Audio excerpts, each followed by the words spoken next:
Welcome to கதை திரட்டு audio books. இந்த வீடியோவில் நம்ம என்ன கதை கேட்க போகிறோம்னா, விளக்கங்களுக்கு அப்பால் சிறுகதை. நம்ம சேனலை இது வரைக்கும் சப்ஸ்கிரைப் பண்ணாதவங்க சப்ஸ்கிரைப் பண்ணுங்க. பக்கத்தில் இருக்கிற பெல் ஐகானை கிளிக் பண்ணி ஆளுங்கிற ஆப்ஷனை ப்ரெஸ் பண்ணுங்க. ஸோ தட் நான் போடுற கதைகளை உடனுக்குடனே நீங்கள் கேட்கலாம். வாங்க கதைக்குள்ள போகலாம். சுமதிக்கு தன் காதுகளையே நம்ப முடியவில்லை. மிளகாய் சாந்து பூசப்பட்டு செவ செவ என்றிருந்த மீன் துண்டங்களை பெரிய தாம்பாளத்தில் எடுத்து வைத்து கொண்டிருந்தவள் சட்டென்று அதை நிறுத்தினாள். பரபரவென்று சமையல் அறை குழாயில் கை கழுவினாள். மூஸ் என்ற ஓசையுடன் மசாலாவை அரைத்து கொண்டிருந்த மிக்சியை நிறுத்தினாள். சமையல் அறை வாசல் அருகே தலையை சரித்து கொண்டு நின்றிருந்த ரகுவை நிமிர்ந்து பார்த்தாள். ரகு அவளுடைய அத்தை மகன். என்னடா, என்ன சொன்ன? இன்னொரு தடவை சொல்லு. சுமதியோடு அந்த சிறிய வீட்டை பகிர்ந்து கொள்கிற சக ஊழியையும் சிநேகிதியுமான ரமா காலிஃப்ளவரை நறுக்குவதை நிறுத்தி கொண்டு அவர்கள் பேச்சை கவனித்தாள். என்னது சொல்றது? சுரைக்காய்க்கு உப்பில்லைன்னு சும்மா சொன்னதையே 1000 தடவை திருப்பி திருப்பி சொல்லிக்கிட்டு, நான் கீதாவை காதலிக்கிறேன், வீட்லையும் இது லேசு பாசா எல்லோருக்கும் தெரியும், எங்க அண்ணன் கிட்டா கல்யாணத்துல உங்ககிட்ட கூட அறிமுகம் பண்ணி வச்ச, மறந்துட்டாப்புல இருக்கு. இல்லை இல்லை, ஞாபகம் இருக்கு. அடிக்க வர்ற மிட்டாய் கலர்ல சுடிதாரும் திட்டு திட்டா சாயம் நனைச்ச துப்பட்டாவும் போட்டுக்கிட்டு இருந்தாளே, அவதானே? சுமதி வாணலியை எடுத்து அடுப்பின் மேல் வைத்தாள். தன் காதலியை சுமதி நினைவு கூர்ந்த தினசு பிடிக்காதவனாக ரகு அவளை நிஷ்டூரமாக பார்த்தான். அவ உடுத்தி இருந்தது கிரிம்சன் ஷேடு, மிட்டாய் கலர் ஒண்ணும் இல்ல என்று சத்தமாக முணுமுணுத்து விட்டு தொடர்ந்தான். எங்க கல்யாணம் சீக்கிரமா நடந்தாகணும். ஆனா நம்ம வீட்டு பெரியவங்க, முக்கியமா என்னோட அப்பா அம்மா சம்மதம் இல்லாம நான் கல்யாணம் பண்ணிக்கிறதா இல்ல. சம்மதம் என்ன சம்மதம், அவங்களே முன் நின்னு கல்யாணத்தை பண்ணி வச்சாதான் பண்ணிக்கிறதா இருக்கேன். இது விஷயமா நீதான் எங்க வீட்டுல பேசி ஒரு வழி பண்ணணும். புகைய தொடங்கி இருந்த எண்ணெய்க்குள் மீன் துண்டங்களை பக்குவமாக இறக்கினாள் சுமதி. வீடு முழுவதும் வறுபடுகின்ற மீனின் மணமும் காய்ந்த எண்ணெயின் வாசனையும் ரம்யமாய் பரவின. என்னடா அது, இவ்வளவு பெரிய பொறுப்பை தூக்கி என் தலையில போடுற? அந்த பொண்ணு என்ன ஜாதியோ, என்ன பாஷையோ? மாமா பாட்டுக்கு காய்ச்ச மூச்சுன்னு ஏதாவது கத்தினா நான் என்னடா பண்ணுவேன்? அத்தைக்கு தெரிஞ்சதோ நான் அவ்வளவுதான். எங்க வீட்டுல வேற, நீ எதுக்குடி பெரிய விஷயத்துல எல்லாம் தலையிட்டேன்னு எண்ணெய் போட்டு காய்ச்சிடுவாங்களே காய்ச்சி. ஆ. சுமதி மிக்சியை மீண்டும் இயக்கினாள். தர தரவென்று முனகியபடி அது வேலையை தொடர்ந்தது. ஏதோ கொஞ்சம் தைரியமா பேசுவ. நீ பேசுறதையும் அப்பா காது கொடுத்து கேட்டுக்குவார்னு தானே உன்னை வந்து கெஞ்சறேன். ரொம்பத்தான் பிகு பண்ணிக்கிறையே. கால் மாற்றி நின்றான் ரகு. உன்னோட என்னடா வம்பா போச்சு? என்ன கேட்டுக்கிட்டா காதலிச்ச? இப்ப வந்து ஏன் உசுரை எடுக்கிறையே? வறுத்த மீன்களில் தங்கி இருந்த எண்ணெயை வடிய விட்டு அவற்றை ஜல்லி கரண்டியால் எடுத்து சுமதி வேறு பாத்திரத்தில் அடுக்கினாள். கீதாவுக்கு கூட மீனுனா உசுறு என்றான் ரகு. நான் பிராமின்ஸா? மிக்சியை நிறுத்தி உள்ளே இருந்த கலவையை எடுத்து வேறு கிண்ணத்தில் போட்டாள் சுமதி. ஆமா, முதலியார் தான். ஆனா செங்குந்த முதலியாருங்க. அவங்க அம்மாவும் எங்க அம்மாவும் நல்லாத்தான் பழகிட்டு இருந்தாங்க. 2 பேரும் ஒன்னா சேர்ந்துதான் கோயிலுக்கும் கதா காலட்சேபத்துக்கும் போயிட்டு இருந்தாங்க. எங்க விவகாரம் வெளியே வந்தப்புறம்தான் அவங்களுக்குள்ள நெருக்கம் குறைஞ்சு போயிடுச்சு. புல்லாங்குழல் வாசிக்கும் கண்ணனைப் போல ஒரு காலை ஊன்றி இன்னொரு காலை வளைத்து கொண்டு ரகு கால் மாற்றி நின்றான். ஏன் இப்படி கால் மாத்தி நின்னுகிட்டு இருக்க? போயேன் அப்படி. போய் டைனிங் டேபிள்ல உட்காரு. சாப்பாடு ரெடி ஆயிடுச்சு. சாப்பிட்டுட்டு போவியாம்.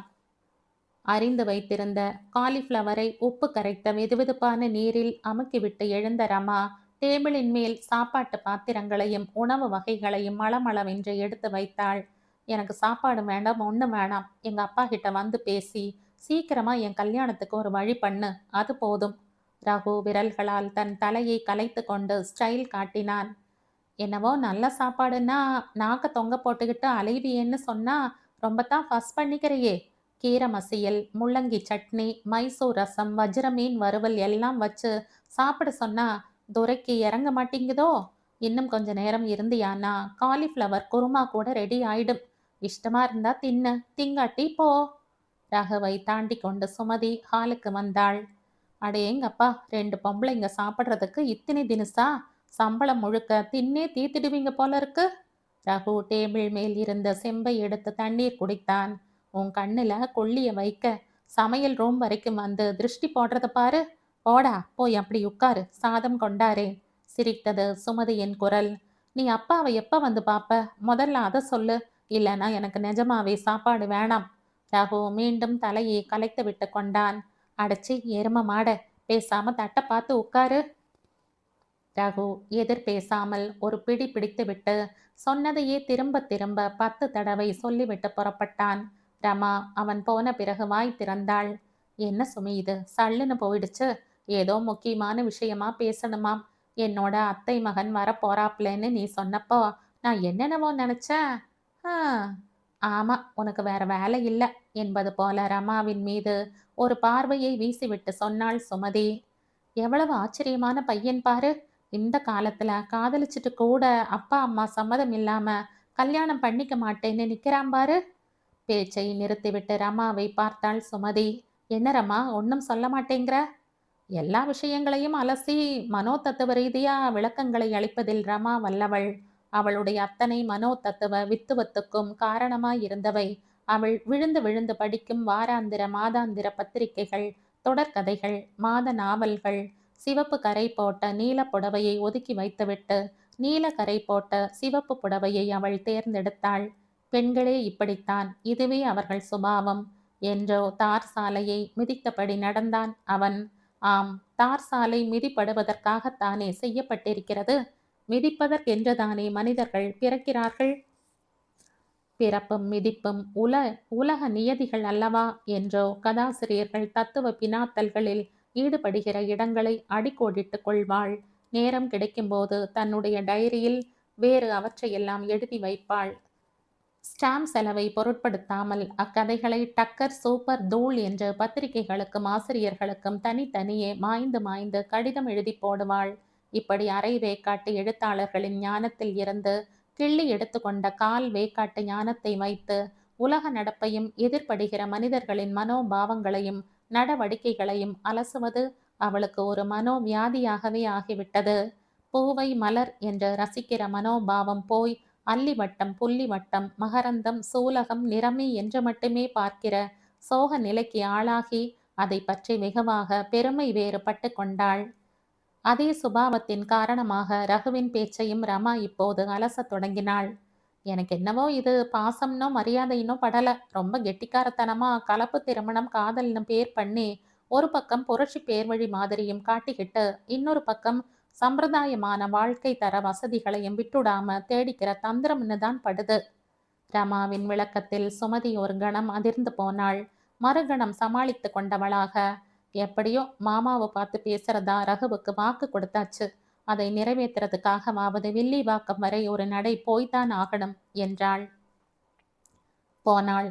சதாம் ஹுசைனில் துவங்கி அமெரிக்கா ஈராக் யுத்தம் பற்றி பேசி அணுகுண்டு போர் மிரட்டலினால் எப்படி அம்பத்தூரில் அரைக்கீரை விலை உயர்ந்தது என்பதையெல்லாம் விவாதித்து கடைசியில் ஒரு வழியாக ரகுவின் காதலையும் கல்யாணத்தையும் பற்றி பேசி முடித்தாள். அவ்வளவையும் அமைதியாக கேட்டுக்கொண்டார் மாமா. கடைசியில் உறுதியாக சொன்னார்.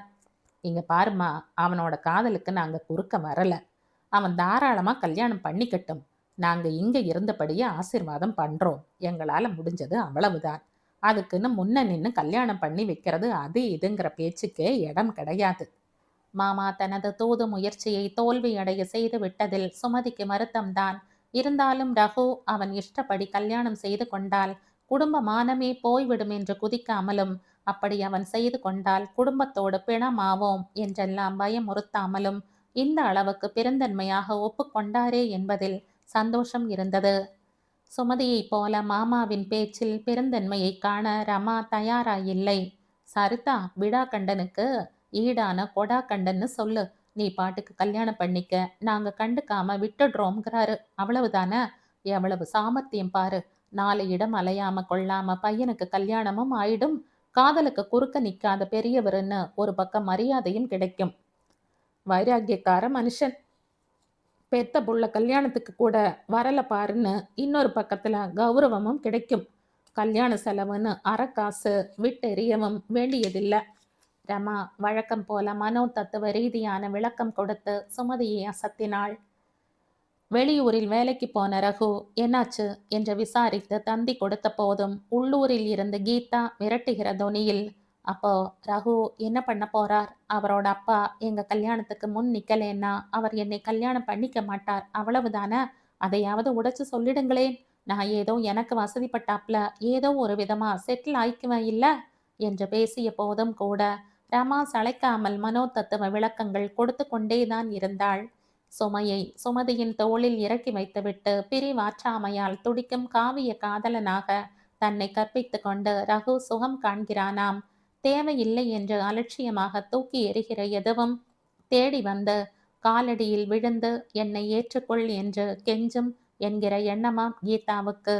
அவரவர் பிடிவாதத்தில் அவரவர் என்று மாமாவும் ரகுவும் கீதாவும் என்று வேறு வேறு வட்டங்களில் உறுதி கொண்டு நிலைத்திருந்தார்கள். இவர்களை எப்படி இணைப்பது, எப்படி ரகுவின் கல்யாணத்தை நடத்துவது என்று சிந்தனையிலேயே ஆழ்ந்து குழம்பி போனாள் சுமதி. சுமதியின் அந்த நிலைக்கும் ரமா கைவசம் தயாராக விளக்கம் வைத்திருந்தாள். அடுத்தவருக்கு நல்லது செய்ய வேண்டும் என்கிற பரோபகாரமோ, அத்தை மகனுக்கு திருமணம் நடக்க வேண்டுமே என்கிற நல்லெண்ணமோ, மாமாவின் மனம் நோகக்கூடாது என்கிற பாசமோ சுமதியின் மன உளைச்சலுக்கு காரணங்கள் அல்லவாம். தன்னை முக்கியத்துவப்படுத்தி காட்டிக்கொள்கிற ஈகோதான் அவளை ஆட்டுவிக்கிறதாம். இப்படி எல்லாவற்றுக்கும் விளக்கம் தருகிற ரமாவே திணறி போவது போல எதிர்பாராத காரியம் ஒன்று நடந்தது. ரகுவின் கல்யாணம் கை கூடியது. சொந்த பேரன் தொட்டால் கூட 90 தடவை குளிக்கிற பாட்டி. பெரியவங்க முன்னின்னு கல்யாணத்தை நடத்தணும், அவ்வளவுதானடா, கிளம்பு, நான் உங்க அப்பனையே பெத்தவ. சரி, கல்யாணத்தை நடத்தி வைக்க போற என் சொல்படி நடந்துக்குவ இல்ல? கல்யாண மண்டபம் தாலி அது இதுன்னு அலப்பாம ரெஜிஸ்டரார் ஆபீஸ்க்கு நட என்று ரகுவையும் கீதாவையும் பதிவு திருமண அலுவலகத்துக்கு அழைத்து போய் கணவன் மனைவியாக்கி அழைத்து வந்து விட்டாள். ராமநாம ஜபமே கதியாய் ஆசாரம் அனுஷ்டானம் என்று 85 வருஷங்களை கடத்திவிட்ட பாட்டி இப்படி ஒரு கல்யாணத்தை பண்ணி வைக்க எப்படி முன்வந்தாள்? ஏன் முன்வந்தாள்? ரமாவால் கூட அதை விளக்க முடியவில்லை.